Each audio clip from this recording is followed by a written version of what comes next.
તમે કોઈ દી વિચાર્યું કે પૂજાની અંદર ઘઉંનો ઉપયોગ કેમ નહીં? પૂજાની અંદર બાજરીનો ઉપયોગ કેમ નહીં? દાળનો ઉપયોગ કેમ નહીં? ચોખાનો જ ઉપયોગ થાય. વિચાર કર્યો કોઈ દિવસ? ના રે ના, એવું થોડું વિચારવાનું હોય. કેમ ભાઈ? મગજને થોડી તસ્તી અપાય કારણ વગરની? મગજ થોડું ઘસાય? કોઈ દી વિચાર્યું કે પૂજાની અંદર ચોખા જ કેમ? બાજરી નહીં, ઘઉં નહીં, જુવાર નહીં. નહીં તો જુવાર તો માતાજી કહેવાય. કहीं નહીં, ચોખાનો જ ઉપયોગ કેમ થાય? મેરે ભાઈ બહેન, ભગવાનની પાસે તો પૂરેપૂરા હોય ને ઈ જ ચાલે, અધૂરા ન ચાલે. હે, પૂરા હોય ઈ જ ભગવાનની પાસે ચાલે. પૂરા એટલે ભક્તિ માર્ગમાં પૂરા હો, પાછો બીજો અર્થ ન કરશો. ભક્તિ માર્ગમાં જે પૂરા હોય એ જ ચાલે. તો ઘઉં હોય ને, ઘઉં તો એમાં વચ્ચે એક આંકો હોય ને, આંકો. મારા કરતા તમને વધારે ખબર હોય. પછી બાજરી હોય તો એમાં વચ્ચે નાનું એવું ટપકું હોય, એ આંકો કહેવાય એને. પછી જુવારમાં વચ્ચે નાનું એવું ટપકું હોય. પછી ચણા હોય, ચણાની દાળ, મગની દાળ, તો એમાં વચ્ચે નાનું એવું સેજ આંકો હોય. જ્યારે મેરે ભાઈ બહેન બધાય અનાજમાં વચ્ચે આંકા છે. જ્યારે ચોખ્ખો તો ચોખ્ખો જ છે, પૂરેપૂરો છે, એટલે ક્ષત થયેલો નથી, એટલે એને સંસ્કૃતમાં અક્ષત કહેવાય. એટલે ભગવાનને તો ઈ જ ચડે કે જે પૂરેપૂરા હોય. આ તો ચોખ્ખો છે ને, એ પૂર્ણતાને પામેલો છે, એટલે ભગવાનને ચડે છે.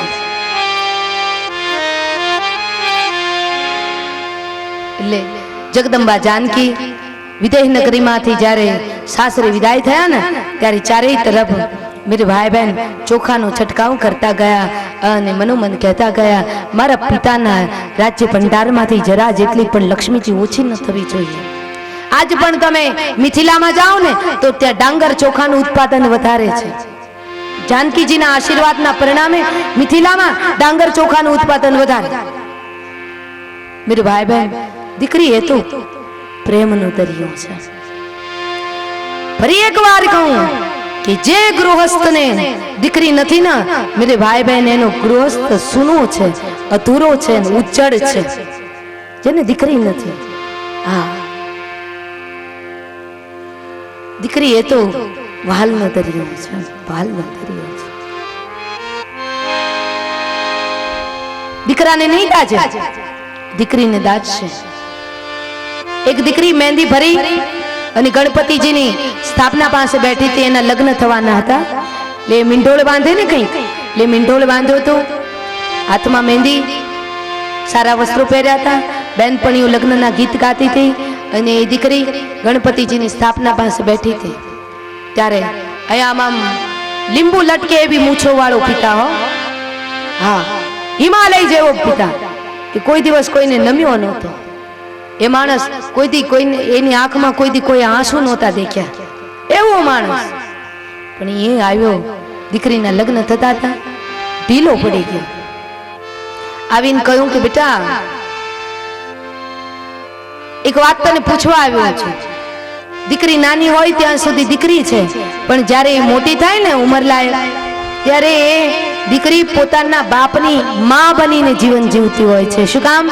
કે મેરે ભાઈ બહેન, ગમે તેવો ઓફિસર હોય, ગમે તેવો મિલિટરીમાં કદાચ નોકરી કરતો હોય, સરકારી ગવર્મેન્ટમાં મોટો ઓફિસર હોય, પણ એ લોકો, એ જ્યારે ઓફિસમાં જાય તો બધા લોકો સલામો ભરતા હોય, પણ એનો એ પિતા જ્યારે ઘરે આવે અને ઘરની અંદર દીકરી સાફ સફાઈ કરતી હોય, પોતા મારતી હોય, બાપુજીને કે હમણાં બહાર ને બહાર ઉભા રહેજો, ઘરમાં ન આવતા, નહીતર મારા પોતા કરેલામાં તમે પગલા પાડશો, ઘરમાં ન આવતા. એટલે એનો પિતા બહાર ને બહાર ઉભો રહે. આવી તાકાત કોનામાં હોય? પ્રેમનું સામ્રાજ્ય જ્યાં હોય ત્યાં. એટલે એ પિતા આવ્યો અને દીકરીને કહ્યું, બેટા, તું સાસરી જાય છે ને, એટલે તારો કરિયાવર હવે તૈયાર થાય છે. એટલે બોલ બેટા, તારા જે વાસણો છે એમાં હું મારું નામ લખાવું ને? દીકરીએ કહ્યું, મારું નામ કેમ બાપુજી? તો કે કાલ સવારે તું સાસરે જાય, દેરિયા જેઠિયા તમે અલગ થાવ તો મારું નામ હોય તો વાસણો અલગ તારવી શકાય ને, અલગ કાઢી શકાય. નહીતર બધા એક થઈ જાય તો તારા જેઠના ભાગે બધા જતા રહે, તારા દેરના ભાગે જતા રહે, તારા ભાગમાં શું વધે બેટા? મીંઢોળ બાંધેલું, મહેંદી ભરેલા હાથે દીકરી ઊભી થઈ, પિતાને પ્રણામ કર્યા અને મેરે ભાઈ બહેન આંખમાં આંસુ લાવી અને દીકરીએ કહ્યું કે બાપુજી, મને કદાચ વાસણ ઓછા મળશે તો ચાલશે, પણ વાસણ ઉપર તમારું નામ નથી લખવું. શું કામ? કે બાપુજી, હું બધું સહન કરી શકીશ.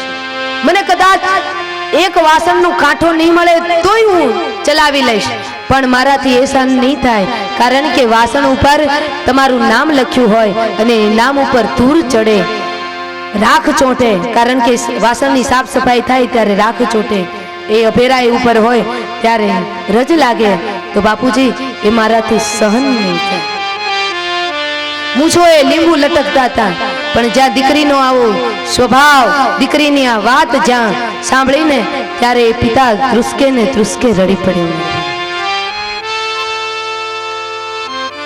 એની જગ્યાએ દીકરો હોય તો બાયો ચડાવે, લાવો ભાગ મારો, મને ઓળખો છો હું કોણ છું? આ તને સારી રીતના ઓળખીએ છે, છગનલાલ નો તું દીકરો, સારી રીતે ઓળખીએ. અદ્ભુત પાત્ર છે મેરે ભાઈ દીકરી.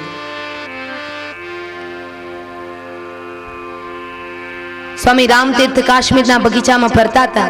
ફરતા ફરતા જ્યારે ચટ્ટાન ચડતા હતા, એક પર્વત ચડતા હતા, ત્યારે સાથોસાથ એક વડીલ પણ ચડી રહ્યા હતા. એના ખભા ઉપર એક બાળક હતું.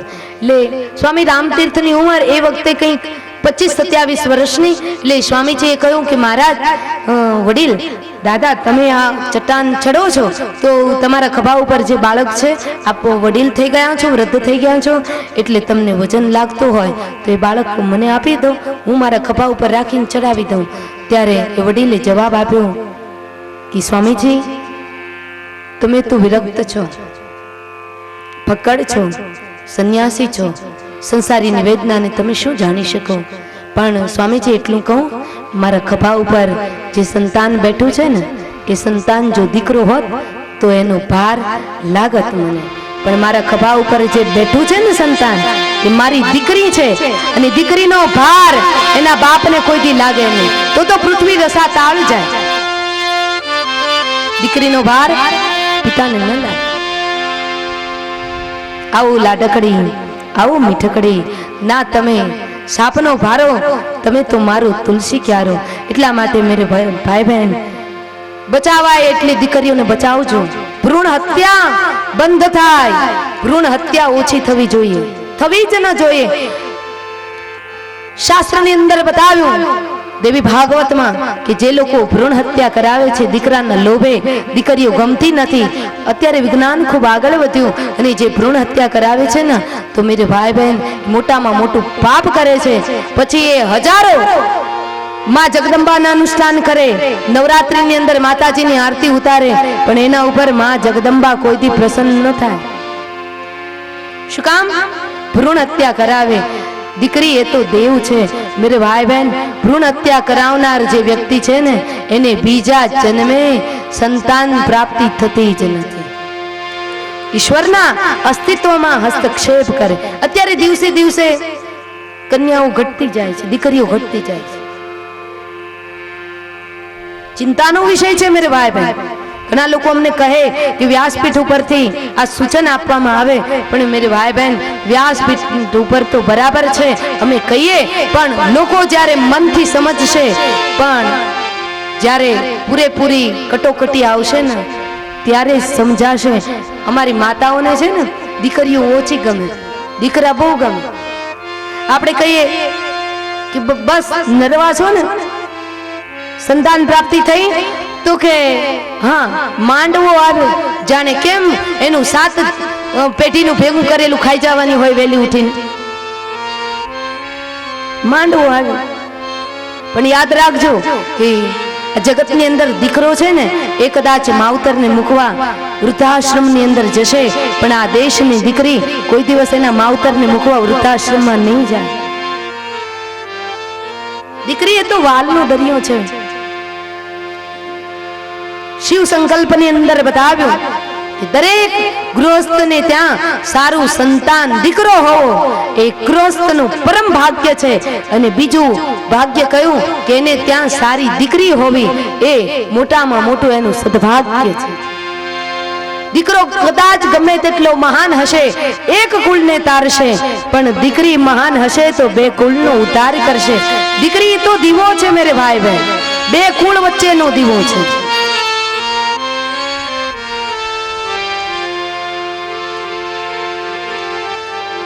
બે મંડપ તમે જોજો, એક મંડપ દીકરીના જ્યાં લગ્ન થયા હોય ને એ દીકરીને સાસરે વિદાય થઈ જાય પછી એ મંડપ તમે જોજો તો સૂનું લાગશે. અને 3 તારીખે સાંજના આવીને મંડપની અંદર તમે બેસશો તો મેરે ભાઈ બહેન આ મંડપમાં તમને જરાય બેસવું નહીં ગમે. નહીતર આ જ મંડપ હશે, આ જ સ્ટેજ હશે, પણ 3 તારીખની રાતે તમને નહીં ગમે. શું કામ? ભગવાન એ પોથી બંધાઈ ગયા હશે, મંડપ સૂનું લાગે. મેરે ભાઈ બહેન દરેક દીકરી છે ને એના પિતાનું એક કાળજું કહેવાય, કાળજાનો કટકો કહેવાય. દીકરીને જ્યારે સાસરે વિદાય કરે ને ત્યારે સૌથી વધારે ચિંતા એના પિતાને હોય છે કે મારી દીકરીનું હવે શું થશે. લાડકોટમાં અમે ઉછેરી પણ સામે વાળું પાત્ર કેવું મળ્યું, શું થયું, સૌથી વધારે ચિંતા પિતાની હોય. ને મેરે ભાઈ બહેન ત્યાગ સમર્પણની મૂર્તિ એટલે દીકરી કહેવાય. સોલાવાળા કૃષ્ણશંકર દાદાના શબ્દોમાં કહું તો એ કૃષ્ણશંકર દાદા એમ કહ્યું કે દીકરી જ્યારે સાસરે જતી હોય ને ત્યારે એવું લાગે કે કોઈ ગ્રહસ્થી પકડ સંન્યાસી પલવારમાં પોતાનો ઘરનો ત્યાગ કરી દે, પણ દીકરી તો મેરે ભાઈ બહેન એનાથી એક ડગલું આગળ વધે કે પોતાના મા બાપનું ઘર છોડી 25 વર્ષ થયા જે ઘરની અંદર રહેતી હોય, મા બાપનું પલવારમાં ઘર છોડી અને જ્યારે સાસરે વિદાય થાય 2-4 દિવસ સાસરે રહી આવે ત્યાં તો એમ કે બાપુજી અમારા ઘરે આમ, બાપુજી અમારા ઘરે આમ. ત્યારે બાપુજી કહે બસ આ ઘર તારું પારકું થઈ ગયું ને પોતાનું થઈ ગયું.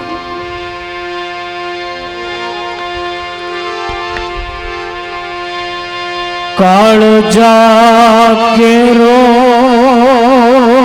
કટકો મારો ગાંઠથી છુપીયો, કાળજા કેરો કટકો મારો ગાંઠથી છુપીયો, મન તારું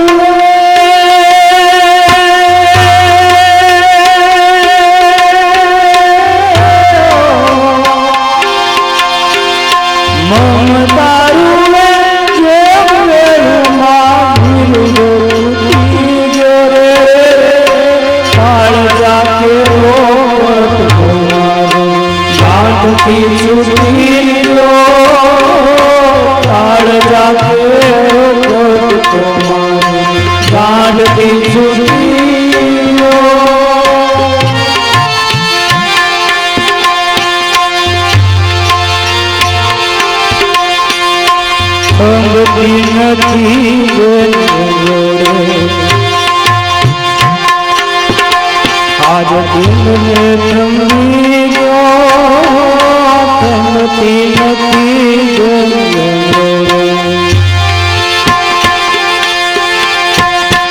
आज रे थमी गो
ચૂકીજો.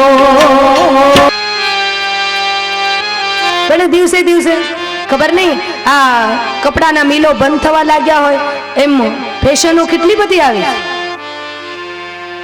કપડા પહેરો, સારામાં સારા પહેરો, એની મનાઈ નથી, પણ એવા કપડા ન પહેરો કે મેરે ભાઈ બહેન કોઈની ચિત્તવૃત્તિ ભ્રષ્ટ થાય.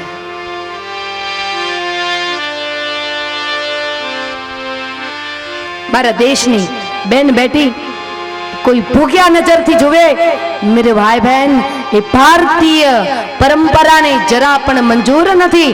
ભારતીય પરંપરામાં બતાવ્યું યા દેવી સર્વભૂતેષુ શક્તિ રૂપેણ સંસ્થિતા. મારા દેશની બેન બેટી તો એ શક્તિ છે મેરે ભાઈ બહેન. હા, મારા દેશની બેન બેટી ઉંબરાનું પૂજન શું કામ કરે છે કે ઉંબરાનું પૂજન એટલા માટે કરે છે કે એ ઉંબરાના પૂજન દ્વારા ભારતીય સંસ્કૃતિએ બતાવ્યું કે તું ઉંબરાનું પૂજન કરજે, ગમે એટલી આગળ આવ પણ મર્યાદામાં રહેજે. નદી છે ને એ મર્યાદામાં છે ત્યાં સુધી એ કેટલાયની લોકમાતા કહેવાય. કેટલાયના લોકો કેટલાયના ખેતરોને ફળદ્રુપ બનાવે, હરિયાળી ફેલાવે, લીલોતરી કરે, પણ એની એ નદી જ્યારે પોતાનો સીમાડો પોતાની મર્યાદા છોડે ત્યારે કેટલાય લોકોને પોતાનામાં સમાવિષ્ટ કરી, કેટલાય ગામડાઓને પોતાનામાં અંદર સમાવી અને કેટલાય જનસમાજને બેહાલ કરી નાખે છે. એટલા માટે મેરે ભાઈ બહેન વિનય પત્રિકાની અંદર તુલસીદાસજી મહારાજે કહ્યું કે જ્યાં સુધી સ્ત્રી અને નદી એ મર્યાદામાં છે ત્યાં સુધી વંદનીય છે, પણ જ્યારે એ મર્યાદા છોડે ત્યારે કેટલાયનું પતન કરી નાખે છે.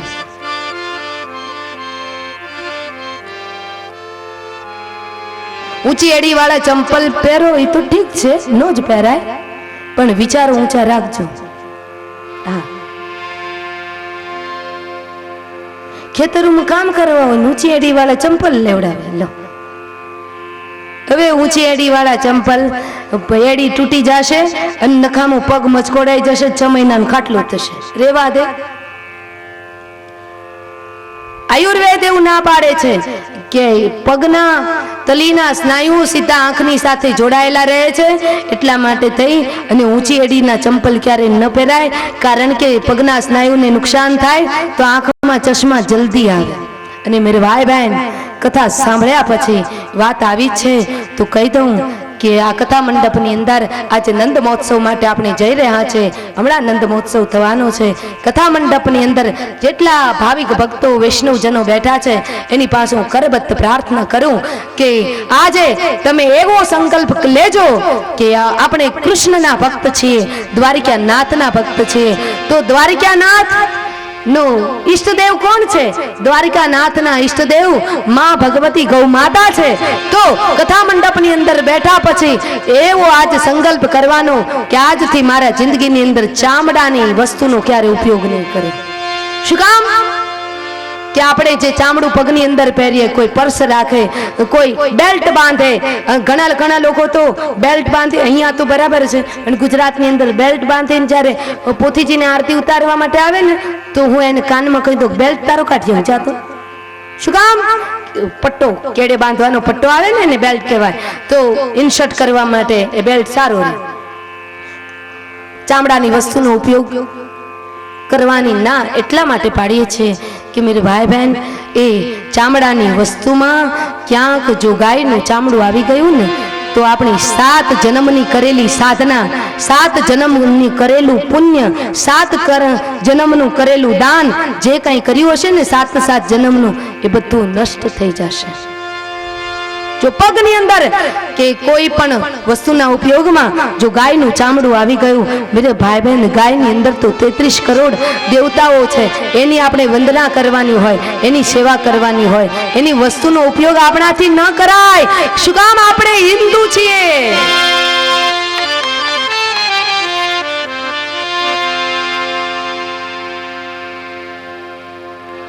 બીજું બસ નંદ મહોત્સવમાં તો બીજું મારે શું તમારી પાસે માંગવાનું હોય મેરે ભાઈ બહેન?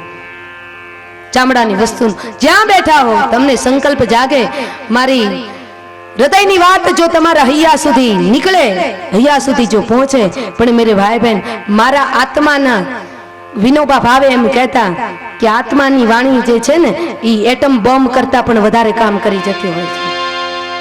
આત્મામાંથી નીકળેલી વાણી, મોઢેથી બોલાય એ તો શબ્દ કહેવાય, પણ આત્મામાંથી નીકળેલી જે વાણી છે ને એટમ બોમ્બ કરતા પણ વધારે કામ કરી જતી હોય. કોઈના હૃદયની અંદર જણજણાટી થઈ જાય અને આજ એનો આત્મા માયલો જાગી જાય તો સંકલ્પ કરજો કે મારી જિંદગીમાં ક્યારેય કોઈ દિવસ હું ચામડાની વસ્તુનો ઉપયોગ નહીં કરું.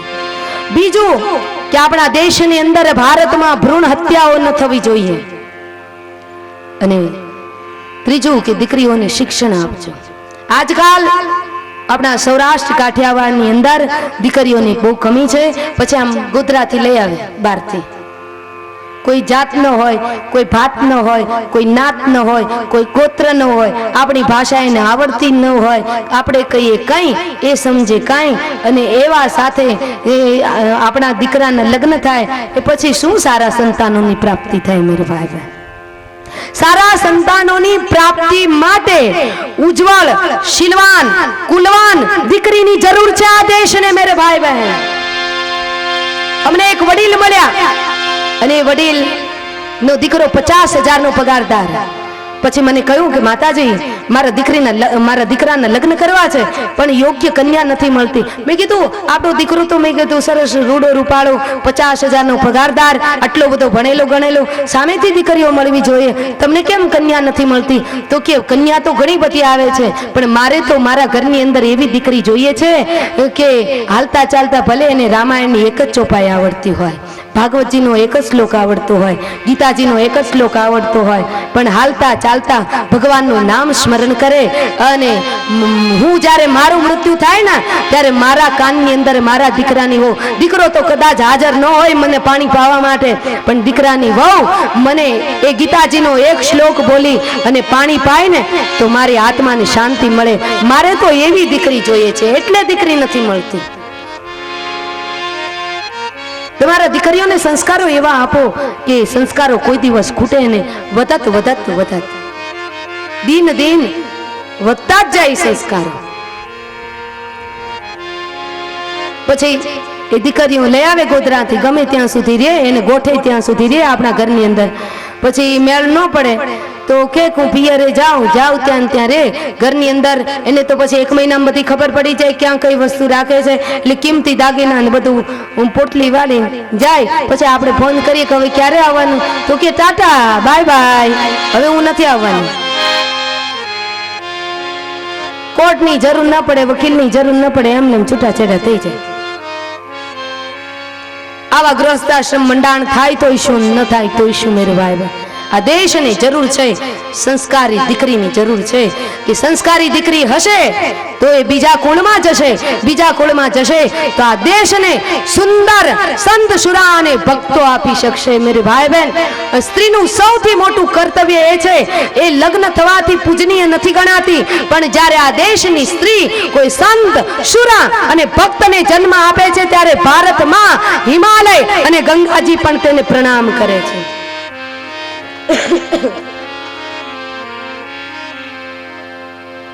ભ્રૂણ હત્યાઓ અટકવી જોઈએ. બાલિકાઓને શિક્ષણ પૂરેપૂરું મળવું જોઈએ. દીકરીઓ ભણે ને 2 કુળ ઉજાગર થાય અને સાથોસાથ બંને પછી જ્યાં પરણીને જાય ત્યાં બંને વ્યક્તિ કમાય તો એનું ઘર સમૃદ્ધ બને. દીકરીઓ ભણેલી ગણેલી હોવી જોઈએ મેરે ભાઈ બહેન. તો માં જાનકીજી વિદાય થયા, પધાર્યા છે અયોધ્યામાં. કૌશલ્યાંબાએ આરતી ઉતારી અને મેરે ભાઈ બહેન પછી વિશ્વામિત્ર મહારાજે રજા માંગી. કોની પાસે? અવધેશની પાસે. પણ જ્યારે રજા માંગી, દરેક ગ્રહસ્થીએ કોઈ વિરક્ત ફકડ સંન્યાસી પાસે શું માંગવું જોઈએ એ રામાયણ બતાવે છે.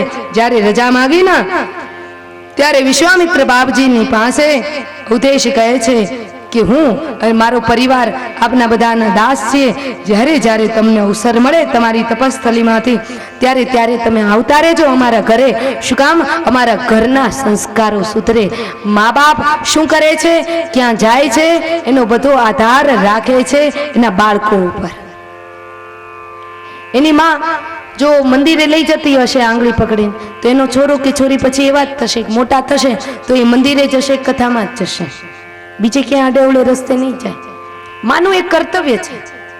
અને જેને આવી માં મળે કે પોતાના બાળકની આંગળી પકડી અને કથાની અંદર લઈ જાય, સત્સંગમાં લઈ જાય, મંદિરે લઈ જાય, સારા સત્કાર્યો થતા હોય, સેવાના કામ થતા હોય ત્યાં લઈ જાય, તો મેરે ભાઈ બહેન એનું આ જગતની અંદર કલ્યાણ થાય, બાળકનું કલ્યાણ થાય.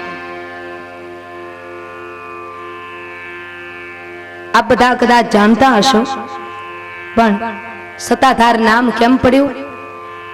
એની માં શું કર્તવ્ય છે? માની વાત આવી એટલે મને આ પ્રસંગ આખો ઇતિહાસ યાદ આવી ગયો, એટલે કહું છું કે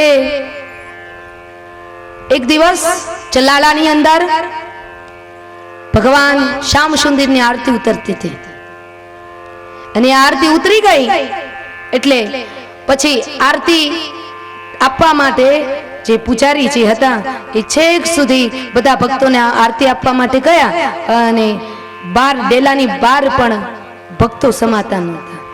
અને ચલાડાના એ મંત દાન બાપુ, તમે નામ સાંભળ્યું હશે, દાન બાપુ એ ગાદી તકિયા ઉપર લીલા ગાદી તકિયા મેરે ભાઈ બહેન બિરાજ્યા હતા.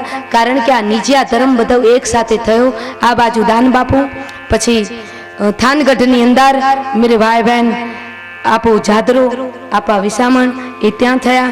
અને ત્યારબાદ વીરપુરની અંદર જલારામ બાપા, આ બધા એક સાથે સંતો ભક્તો થયા. એટલે આ બધા રામદેવ પીરના મહાભક્તો હતા, ઘોડાવાળા લીલી ધજાના મહાન ભક્તો હતા. એટલે દાન બાપુ હાથમાં માળા ફેરવતા હતા, એના પૂજારીજી બધે આરતી આપતા હતા. અને મનોમન એ લીલા નેજા વાળો એ સતયુગની અંદર દ્વાપરમાં ત્રેતામાં કૃષ્ણ કનૈયા તરીકે ઓળખાયા, પણ કલયુગની અંદર એનો એ જ દ્વારિકા વાળો લીલા નેજા તરીકે ઓળખાયા. વાગે ભડાકા એ ભારી ભજનના, વાગે ભડાકા ઓ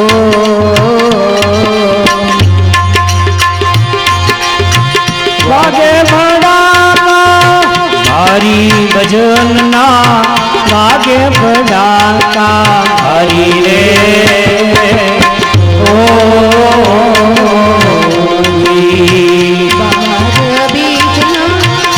બારે બીજના ધણીને સમરો, બારે બીજના રે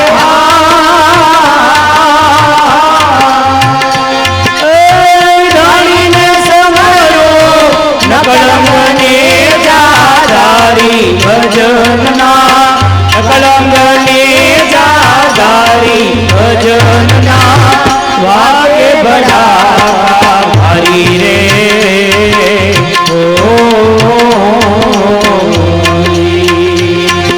સતવારા સમાજની નાત બેઠી હોય અને જો બાર બીજના ધણીને યાદ ન કરીએ, ઘોડાવાળા દેવને, તો પછી આપણી કથાનું મેરે ભાઈ બહેન શું કામ કે સતવારા સમાજ રામદેવ પીર મહારાજને બહુ માને.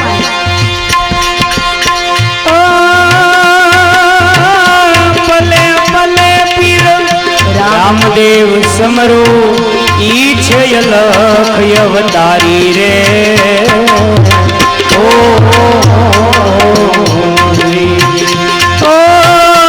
ભલે ભલે પીર રામદેવ સમરો, ઈ છે અલખ અવતારી રે ઓ હરિના ચરણે બાટી એ હરજી બોલ્યા, હરિના ચરણે રે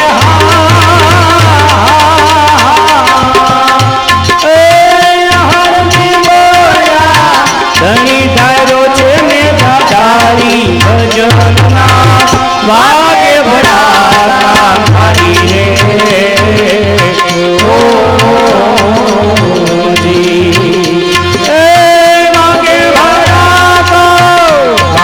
ભજનના, વાગે ભડાકા ભારી રે ઓ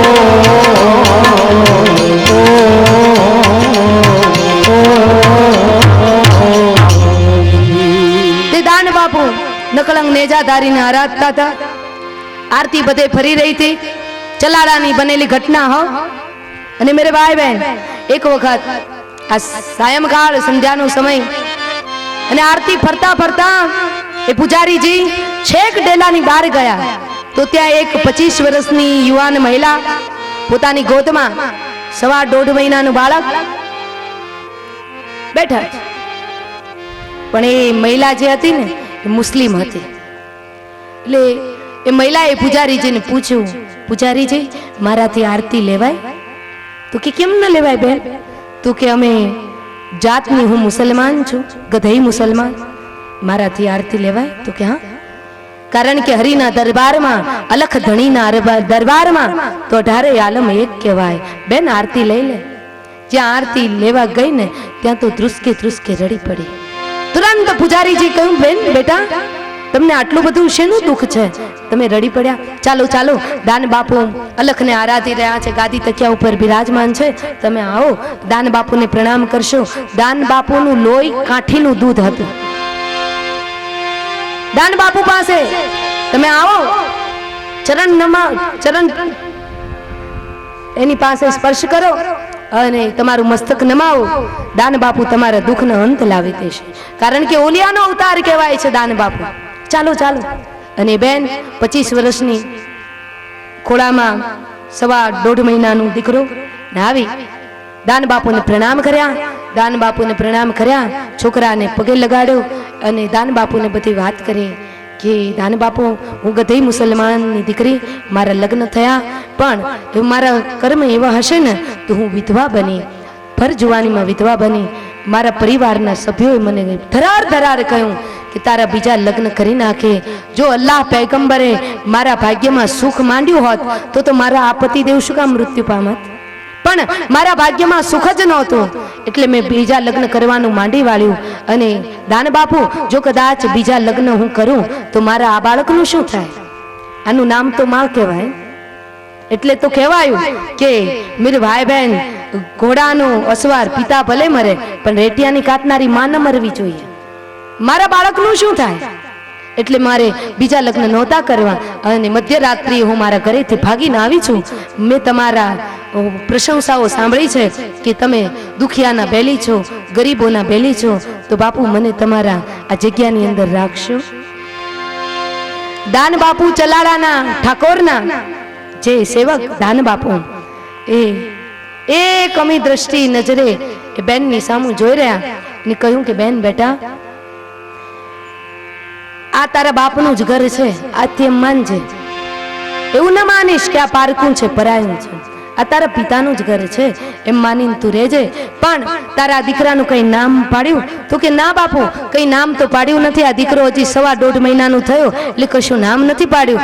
તો કે નામ નથી પાડ્યું ને તો હું નામ પાડી દઉં? હા બાપુ, જો તમારા જેવા પવિત્ર આત્માઓના મોઢેથી મુખારવિંદથી જો મારા દીકરાનું નામ પડે તો હું પણ સદભાગી થઈ જાઉં, મારો દીકરો પણ સદભાગી થઈ જાય. એ વખતે એ દાન બાપુએ કહ્યું કે આજથી આ જગ્યાના બધા લોકો અને હું એને પ્રેમથી ગીગલો કહીને બોલાવશું. બોલ તને ગમશે ને બેટા? તો કે હા ગમશે. માં છે એ છોરાને લઈને ક્યાં ગઈ? સંતના શરણે ગઈ મેરે ભાઈ. જ્યાં 12 બીજના ધણીના નેજા ફરૂકતા હતા ત્યાં ગઈ. એટલે મેરે ભાઈ બહેન ભૂલી ન પડી, સાચા માર્ગે ગઈ માં છોરાને લઈને, એટલે ભૂલી ન પડી. આ જોવો માનું કર્મ. ગધઈ મુસલમાનની એ દીકરી હતી, એનું નામ પણ ઇતિહાસની અંદર બતાવ્યું છે. અત્યારે વિસ્મરણ થઈ ગયું છે મારાથી. પછી તો એ ગીગલો મોટો થવા લાગ્યો. દાન બાપુએ કહ્યું કે બેટા તારે કઈ કામ કરવાનું નહીં, ગૌશાળાની લઈને તું જા. અરે બાપુ તમે મને જાકારો આપો છો? ગીગલો રડી પડ્યો. બાપુ મને મૃત્યુ પસંદ છે પણ તમને છોડવા જરાય પસંદ નથી. દાન બાપુએ કહ્યું કે ગીગલા દેહના શું ભરોસા છે? હવે તારો અને મારો આ જગતની અંદર કોઈ સાથે રહી શક્યું નથી, સાથે રહી શકવાનું નથી. ગીગલા તને કોઈ બીજી જગ્યા બોલાવે છે, જા. પણ યાદ રાખજે કે જ્યાં જે જગ્યાએ બ્રાહ્મણ ગાય દુભાય એ જગ્યાએ ગીગલા રાતવાસો કરીશ નહીં. બીજું કે ગાયનું ઘી દૂધ ક્યારે વેચીશ નહીં. ત્રીજું કે મેં તને જે આ ધજા આપી છે ને એ ધજા તારી ચડાવવી નહીં પડે, પણ તું જગ્યા એવી જગ્યાએ બાંધજે કે જ્યાં આ ધજા છે ને વગર આધારે વગર ટેકે આકાશની અંદર 52 ગજની ધજા એની મેળાએ લહેરાઈ જાય એવી જગ્યાએ તું તારી જગ્યા બાંધજે, તારો આશ્રમ સ્થાપજો. મેં બધું કર્યું પણ ગીગલા મેં રગત પિત્ત ન મટાડી શક્યો, પણ મેં મારી જિંદગી આખી જે તપશ્ચર્યા કરીને એ તપશ્ચર્યાના પ્રતાપથી આજ તારો સદગુરુદેવ તને આશીર્વાદ આપે છે કે તું જેના માથે હાથ મૂકીશ ને એ રક્તપિત્યાના શરીર કંચન વર્ણી કાયા થશે. જા મારા આશીર્વાદ. સદગુરુ જ્યારે આપે ને ત્યારે કઈ બાકી ન રાખે, બધું આપી દે મેરે. અને ગુરુ ને શિષ્યની વિદાય મેરે ભાઈ બહેન વિયોગ બહુ વહસનો છે હો ગુરુ શિષ્યનો.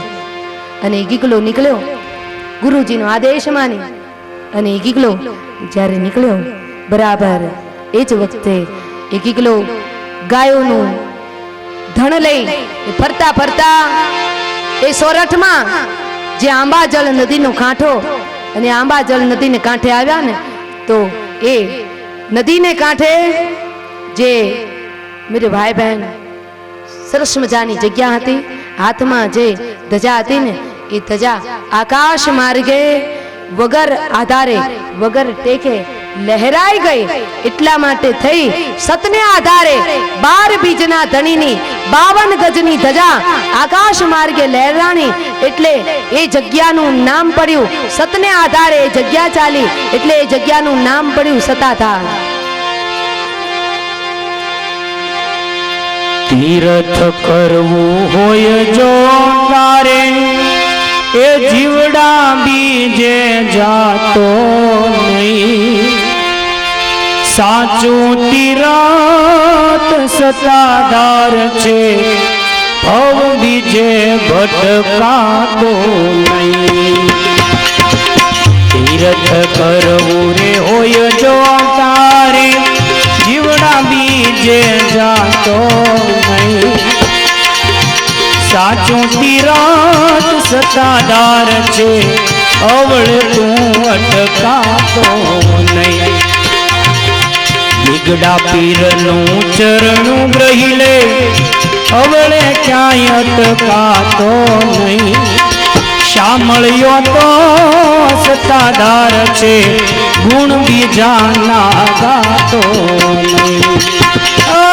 તીર્થ કરવું રે હોય જો તારે જીવડા બીજે જાતો નહીં.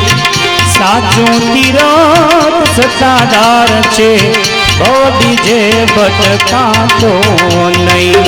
પુણ્ય કરી લે ધામ પરમ છે, બીજે ક્યાંય લૂંટાતો નહીં. માનવ સેવાનું આ છે મંદિર, અહીં દેવા અટકાતો નહીં. તીર્થ કરવું રે હોય જો તારે જીવડા બીજે જાતો નહીં. સાચું તીર્થ સતાધાર છે, ભવ બીજે ભટકાતો નહીં. સાચું તીર્થ સતાધાર છે, અવળે તું અટકાતો નહીં. બધા ભક્તજન સ્વયં શિસ્તમાં છે બધા, એટલે વચ્ચે જે ભાઈઓ દેખાય છે ને અહીંયા એ પણ જ્યાં ઊભા છો ને ત્યાં જ બેસી જાઓ. આમાં બધા બહુ ભક્તજનો બધા વૈષ્ણવ ડાયા છે, એટલે કોઈ ઊભા નહીં થાય. આ તો થોડીક ઉમળકો આવી ગયો એટલે ઊભા થઈ ગયા નહીં ભાઈ, એટલે કોઈ જગ્યા ના છોડશો. જ્યાં બેઠા છો ને જ્યાં ઊભા છો ત્યાં બેસી જાઓ. તમે મને ભૂલવાડી દેશો, બેસ જાઓ ત્યાં. તો સુખદેવજી મહારાજ વર્ણન કરે રામચરિતમાનસનું કે આ ગોવાળિયાઓએ જ બધી કરી છે. બધા એની સામે તૈયાર થઈ થઈને નીકળ્યા અને બધાને જગાડ્યા. હવે ન્યા બેઠા રહેજો, વચ્ચે એક પણ જો કોઈ આવ્યા છે ને તો પાછા કાઢીશું.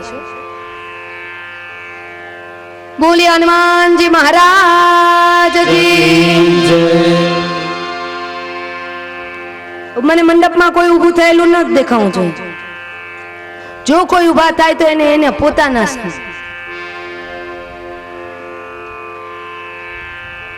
એનો અર્થ શું થાય એ ખબર? છેલ્લે દિવસે કહીશો, અત્યારે ન કહેવાય.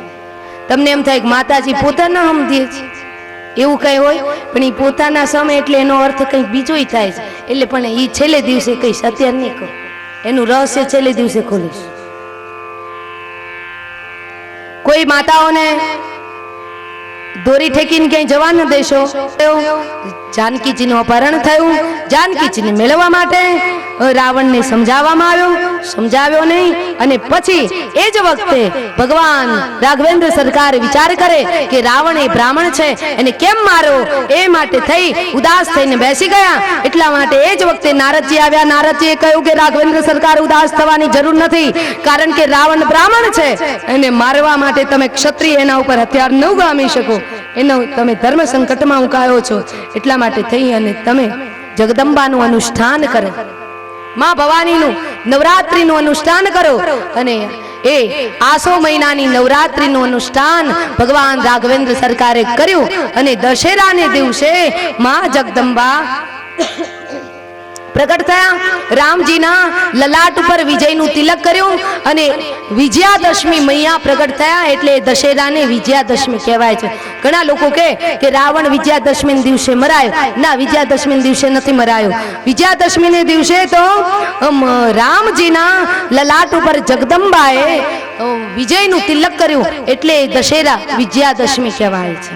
અને જગદંબાએ આદેશ આપ્યો કે જાઓ, તમારી 18 પદ્મની સેના બોલાવો. વાનર અને બધા રીછોને એકત્રિત કર્યા. અને સુગ્રીવનું જય હો, લખનલાલજી મહારાજનું જય હો, રાઘવેન્દ્ર સરકારનું જય હો, હનુમાનજી મહારાજનું જય હો કરતી કરતી 18 પદ્મની સેના એ લંકા ઉપર આક્રમણ કરવા માટે નીકળી ચૂકી. અને અહીંયા લખ્યું છે તુલસી, કટ કટ હિમાર કટ બિકટ ભટ કટ કોટી કોટી ન ધાવહી. કટ કટ હિમાર કટ બિકટ ભટ કટ કોટી કોટી ન ધાવહી. જય રામ પ્રબલ પ્રભાવ કૌશલ નાથ ગુણ ગન ગાવહી. કઈ સગન બાર ઉદાર અહિપતિ બાર બાર મોય.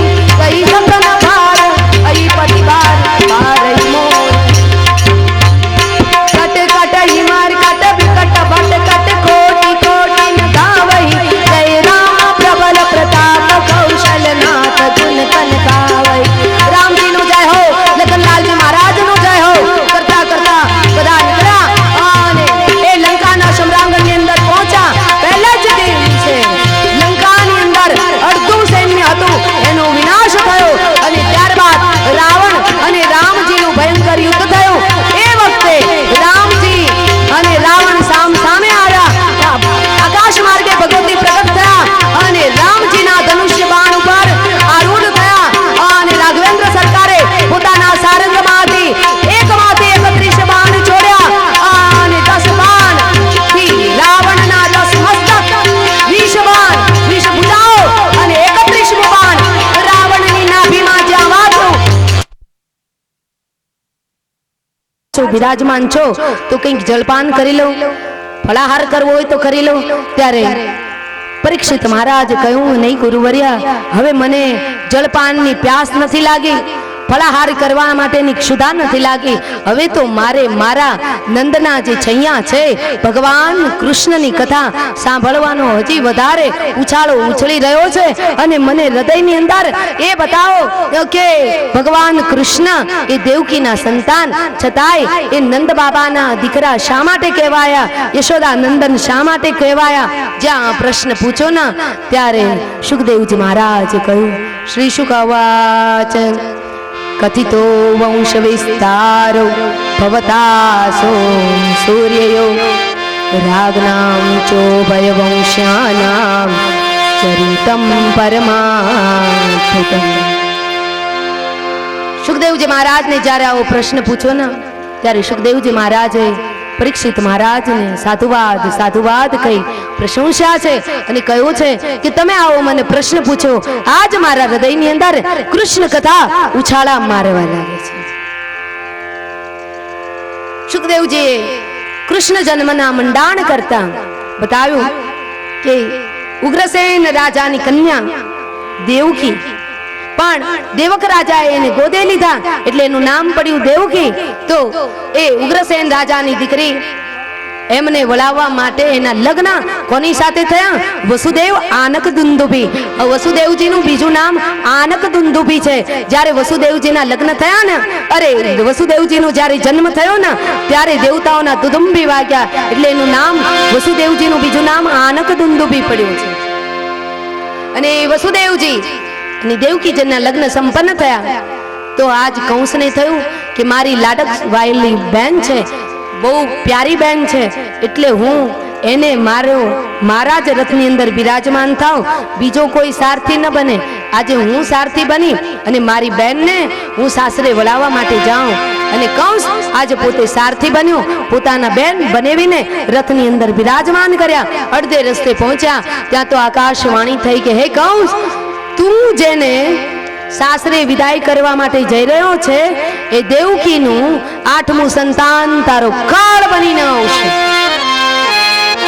આ વાત જ્યાં સાંભળીને ત્યાં તો એ સારથી સ્વાર્થી બન્યો, મ્યાનમાંથી તલવાર ખેંચી અને દેવકીને મારી નાખવા માટે તૈયાર થયો. પણ એ જ વખતે વસુદેવજી આડા આવી ગયા અને વસુદેવજી મહારાજ કહ્યું, નહીં નહીં કંસ, તમે તો મોટા શુરવીર કહેવાઓ, અને કોઈ શુરવીર છે ને એ સ્ત્રી ઉપર કોઈ દિવસ હથિયાર ન ઉગામે, એમાં એની શોભા ન કહેવાય. અને આ તો તમારી બહેન કહેવાય, બેન ઉપર હથિયાર ન ઉગામાય. હું તમને એક વચન આપું છું, હું સત્યવ્રત છું. મેં મારી જિંદગીમાં ક્યારેય કોઈ દિવસ ખોટું નથી બોલ્યો, સત્યવ્રત છું. એટલા માટે થઈ અને તમને એક વચન આપું છું કે અમારા ગ્રહસ્થાશ્રમથી જેટલા સંતાનો થશે ને એ બધા જ અમે તમને આપી દઈશું. તમારે જે કરવું હોય તે કરજો. બસ વસુદેવ દેવકીજીને કારાગૃહના બંધનોની અંદર નાખવામાં આવે છે, બેડીઓ નાખવામાં આવે છે. એક પછી એક સંતાનો થવા લાગ્યા. વસુદેવ દેવકીને 6 સંતાનો થયા. તો 6 ને કંસે વિચાર કર્યો કે મારે શું કામ મારવા જોઈએ, મારે તો વેર છે 8માની સાથે, મારે નથી મારવા. કંસની અંદર દયા પ્રગટી. પણ ત્યાં તો નારદજીને થયું કે આનો પાપનો ઘડો જલ્દી ભરાય તો ફૂટે, એટલા માટે નારદજી હાથમાં ગુલાબનું પુષ્પ લઈને આવ્યા અને કહ્યું, શું કંસ, આ પુષ્પને તું ગણી જોજો. પહેલેથી ગણ્યું 1 2 3 4 5 6 7 8, છેલ્લેથી ગણાવ્યું 1 2 3 4 5 6 7 8, વચ્ચેથી ગણ 1 2 3 4 5 6 7 8. કંસ તને ખબર પડે છે દેવકીનું 8મું સંતાન ગમે ત્યાંથી થઈ શકે, અને આ તો ચડાવ ધનેડું. કંસ તું તો સાવ ભોળો. નારદજીએ કહ્યું, ભોળો તો કેવો ખબર છે, કોઈને ત્યાં ગાગર મૂકીને ગોળી લઈ આવે એવો ભોળો.